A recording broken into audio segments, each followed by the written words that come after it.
Mary was 16 and a half when she had her accident. She suffered a brainstem hemorrhage after being hit. She was in a crosswalk. She was crossing Craig on Pioneer coming home from the park. And the driver did stay there at the scene.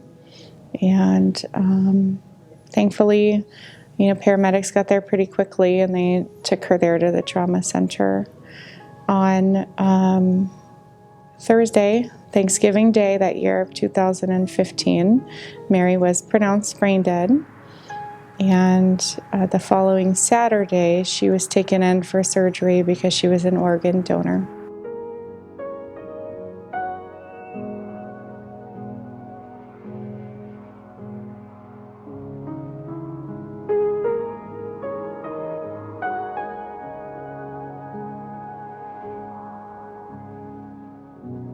I don't want anyone else to have to lose their child the way I did.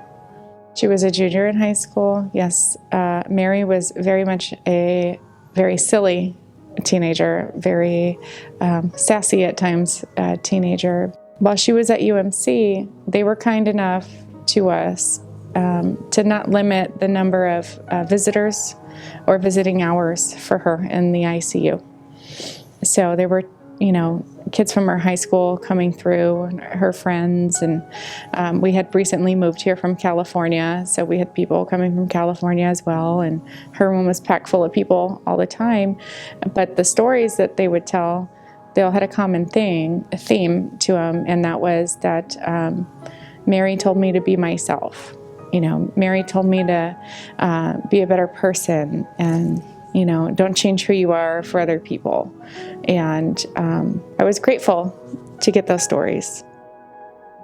There was also stories like Mary made me give her piggyback rides, or Mary would make me tie her shoes on the bus, things like very silly, very silly.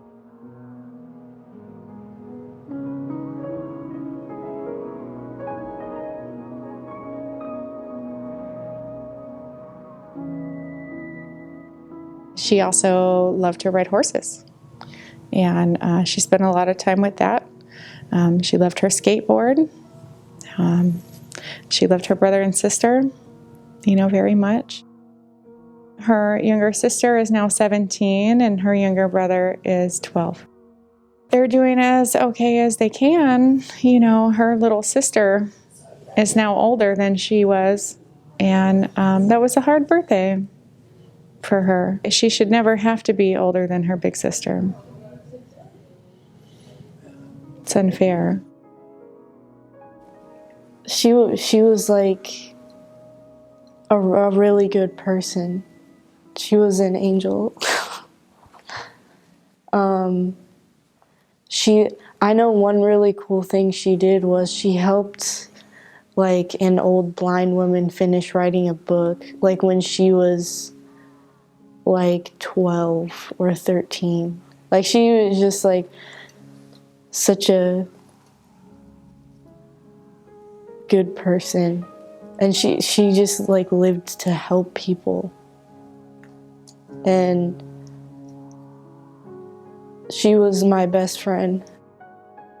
I still haven't met anyone else like her.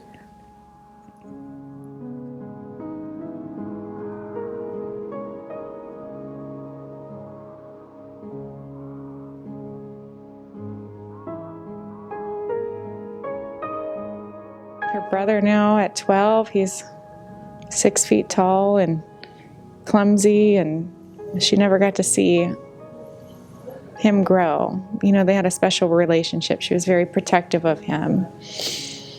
He was a little squirt when she died. We were like the same person. I was her clone. People would say that, and it's kind of true. I mean, same exact stuff. So yeah, we would listen to music together on the hammock outside.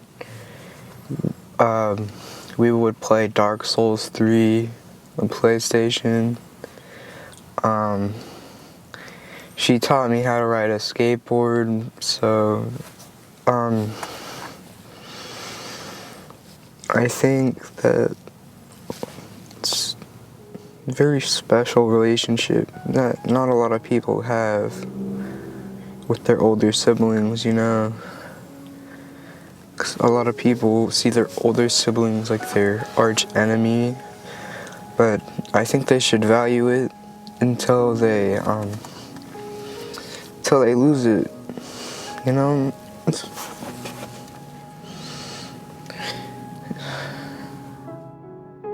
If I could say anything, I would say come home.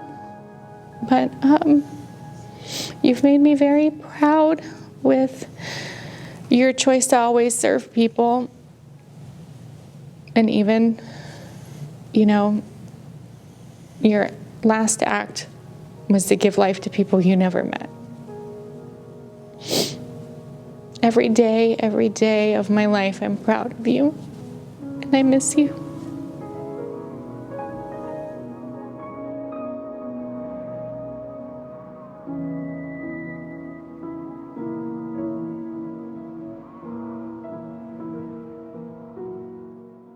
Road fatalities happen so fast that traumatic loss that you're completely unprepared for it. Especially if it's a child, it's just harder to get over. Please slow down, pay attention to your surroundings, try not to be that distracted driver that's looking at their cell phone or answering a text when you're driving, you know, across town for 10 minutes. It can wait till you get to wherever it is that you're going, and just pay attention. This is a very heavily traveled corridor with pedestrians, and so anytime you're out in the valley and you know you're getting in one of our high density areas, you really need to pay attention. And then also for the pedestrians, also, you know, just because you see the car coming towards you doesn't mean they see you coming towards them. So again, it's everybody's responsibility to look out for one another.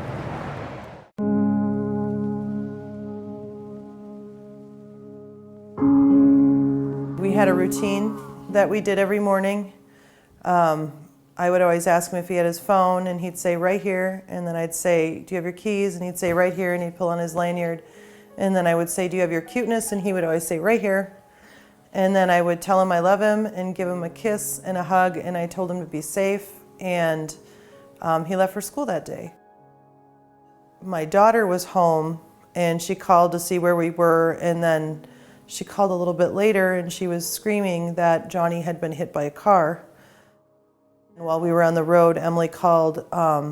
She was there when they were loading Johnny up in the ambulance and trying to get his heart to start beating again. And she called screaming that they couldn't get his heart to beat. Johnny and his friends had been coming home from school, and they crossed just shy of the crosswalk. And they were on the median, him and two friends, and two cars stopped. It was a 3-lane road. 2 cars stopped and waved for him and his friends to go. So they went. Two of the 3 boys went. In the 3rd lane came another car that saw them go from the median but couldn't stop in time. He hit both of the boys. He killed my son instantly. When he hit him, he was gone.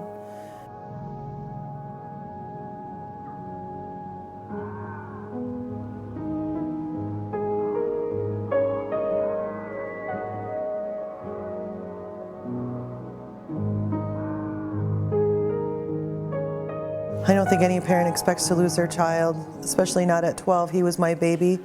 He was my only son. He has 2 sisters. One is 27 and one is 19. He was kind of the glue that held us all together and brought laughter and just this sunshine to the house, and it's gone now.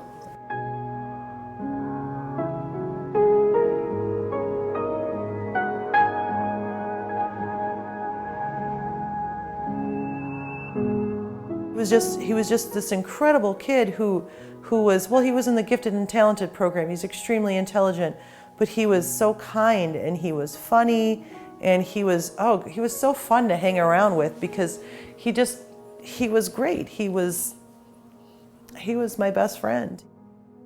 He wanted to be an engineer, and he wanted to bring water to places that couldn't get water. And he would say, and this was before he turned 12, so he was 11 years old, and he's like, Mom, there's got to be a way, but people can't make money at it, so they won't do it. But I want to do that. I want to bring water to places because there's people that die because they can't get clean water.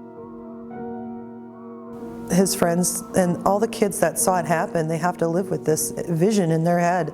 And there's nothing that will ever take it away from them watching their friend, you know, be hit and killed. And I don't think it's something that any of us will be able to really put behind us or forget. And it didn't have to happen.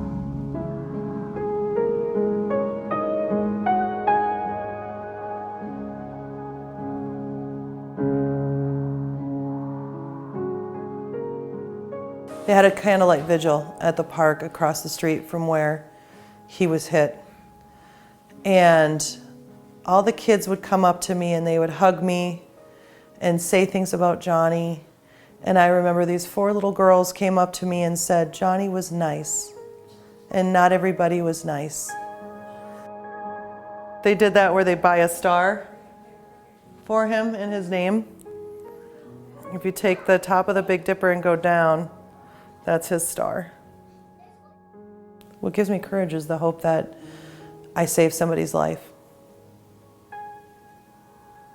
That's what gives me the courage. And Johnny would want me to do this. I would tell him how much I miss him. Oh God, I miss him so much. If he were here, I would tell him that my life will never have the joy that it had, that he brought into my life just by being himself. And I would tell him that I will try to find happiness in life because I know he'd want me to be happy. But I would also tell him how proud I am that he's my son.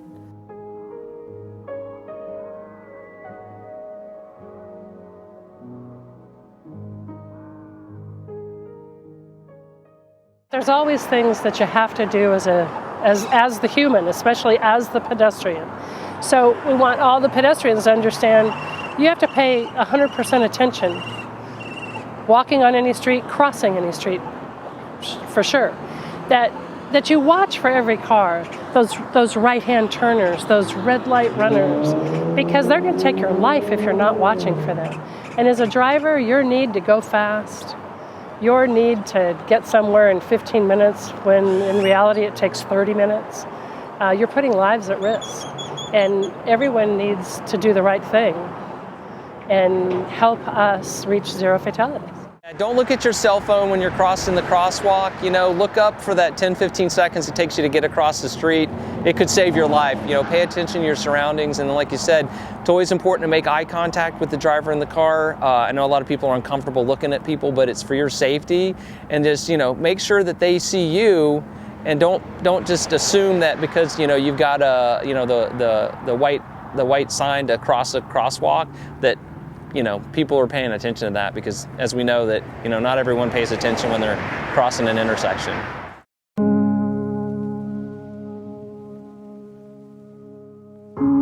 It was February 13th, 2013. Him and his friend were doing yard work and doing stuff at the house. They went up to go get a Slurpee. He told me he loved me as he left. His friend was on a skateboard and he ran. Like I said, he was a tall guy. And so when they were heading back, his Flamingo being a three-way each way, there was an SUV in front of his friend skateboarded right past. And so my son, assuming there was no cars that his friend got across, he followed. And behind that van, the SUV was a minivan that he ran directly into. So the car did not hit him, but he hit the car. You know, they had already been working on him probably 6-7 hours. And he said, you know, called us back, you know, and he said he's going to make it. It's going to be a long recovery. The least of his problems was a crushed knee. He was bleeding from the liver and his heart was bruised. So they had stopped the bleeding of the liver and they were just keeping him stabilized, you know, with his heart. And so they couldn't give him pain medication. They just gave him amnesia medicine. So they let us come see him, and he's, you know, he was very wide awake and alive. He squeezed my hand, and about an hour later, the doctor came out and said he didn't make it.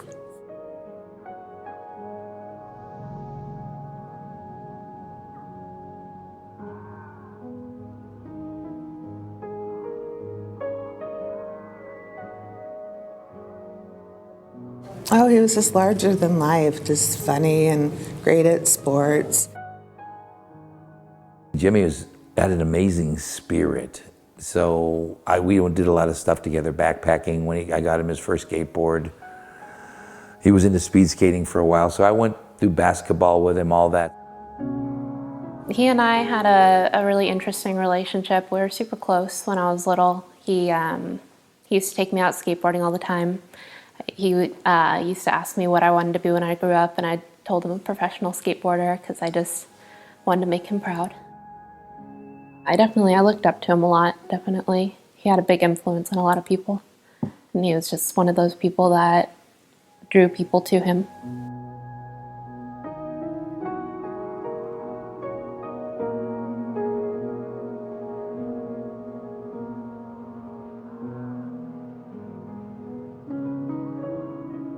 It tears up a family.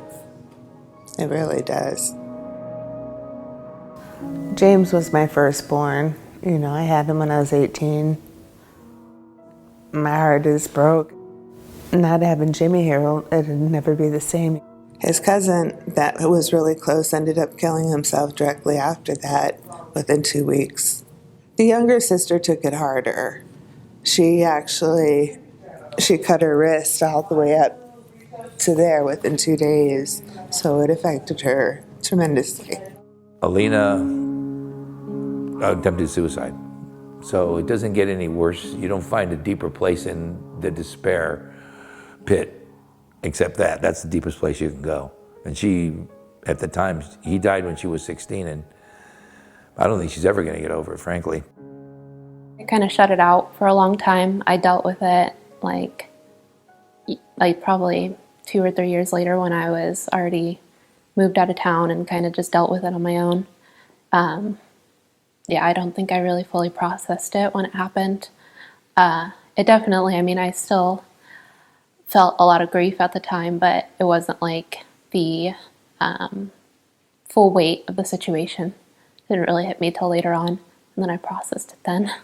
And it's hard because it kind of makes you regret every time you fought with them and every time you didn't say I love you or give them a hug.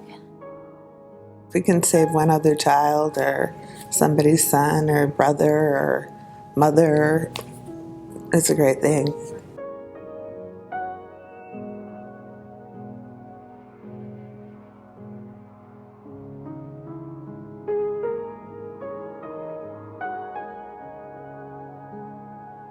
Of course, I would tell him how much we love him and miss him.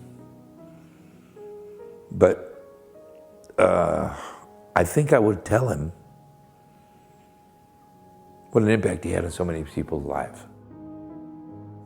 Miss him and love him very much. I hoped that he knows that I loved him. And that I wish he was here to see how well my parents are doing. And be able to meet my niece. Just be aware of the people around you. When you're driving on the street, pretend the people crossing in front of you are your relatives. Pretend it's your mother. Pretend it's your brother or sister. And maybe you'll drive a little more carefully. That's all we ask.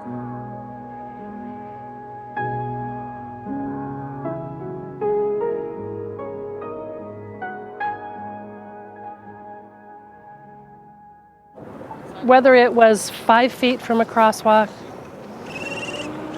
2 blocks from a crosswalk, or in the crosswalk, none of those moms feel any better than the other. Their children died in completely different ways, but the message is their children died. And the other message is that the people who hit them are also living with something terrible. And that's the other forgotten person in this equation. So we do a lot of things that make it unsafe for pedestrians, but we also do a lot of things that make it dangerous for you as a driver.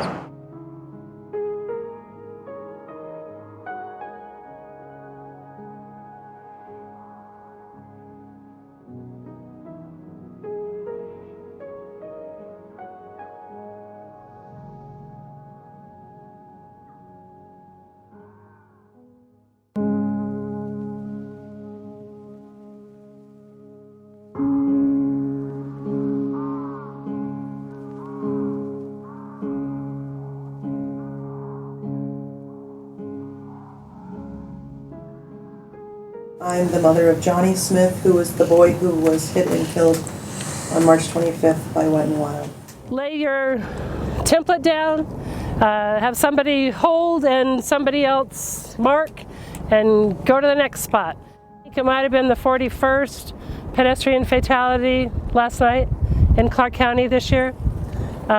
We were doing so well, and now we've had 2 in 2 days and 3 in the last week. So this is the time of year, and that's why we're doing this, and that's why your participation is so important. It's got to be this intersection on the opposite side, right? So those vehicles will block the lane, and volunteers will do chalk outline in the street wherever a pedestrian has died, in the outside lane, no matter where it happened, so that they're all uniform. Get Mary's picture in the picture. Calling more attention to pedestrians that have died all over our city. And there'll be places in town where you're far more likely to see numerous chalk outlines. We're doing all of 2018 and 2019 to date. The chalk outlines that we did, it was a very emotional experience, even just leading up to it, getting everybody prepared to be able to do that. And I think Garen was the most concerned. He was able to recognize the importance of what we were doing and, just reach that goal that we help prevent some future tragedies for other people. People need to know that this happens, that kids die every month from reckless drivers. People should be more aware.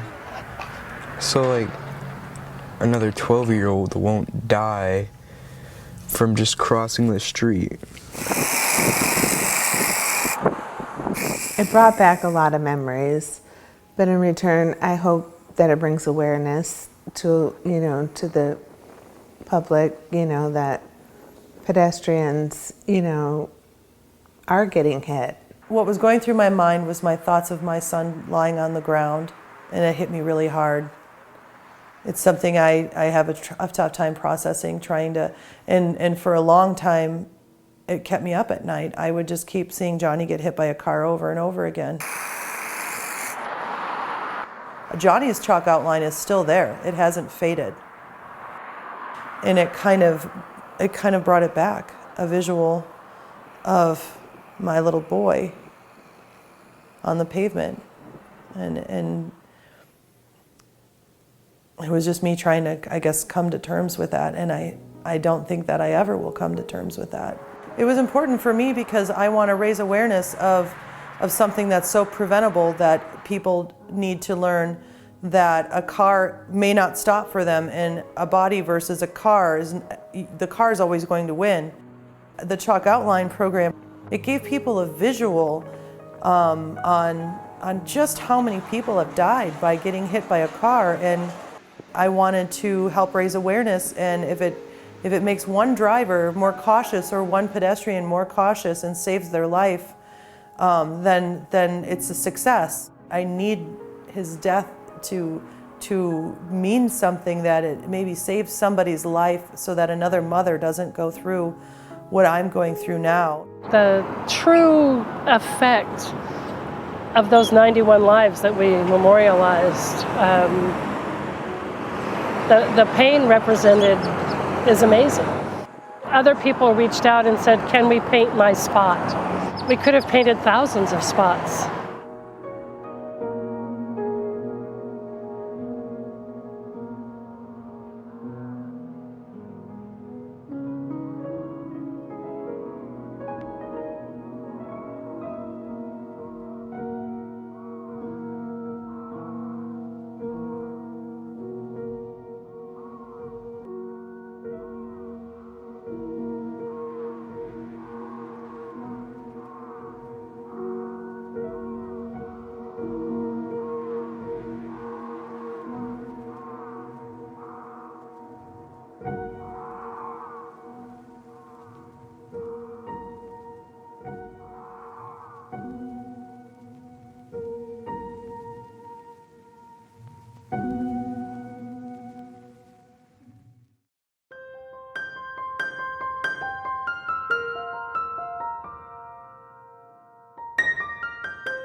Hello, I'm Dina Titus, your representative from Nevada's 1st Congressional District in the heart of the Las Vegas Valley.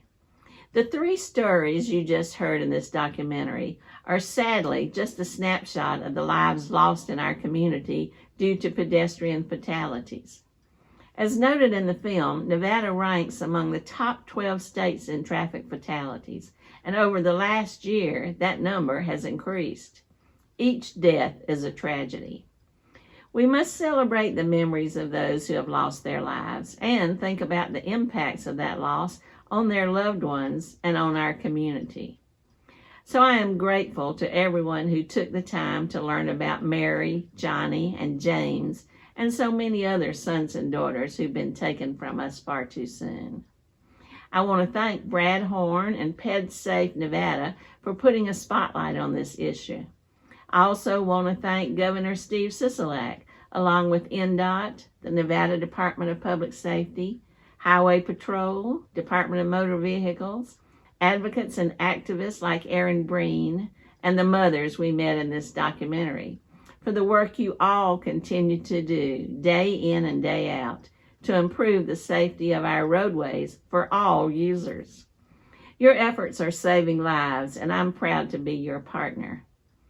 As a senior member of the House Transportation and Infrastructure Committee, I'm committed to increasing resources and enacting new policies to address safety concerns in our whole transportation system.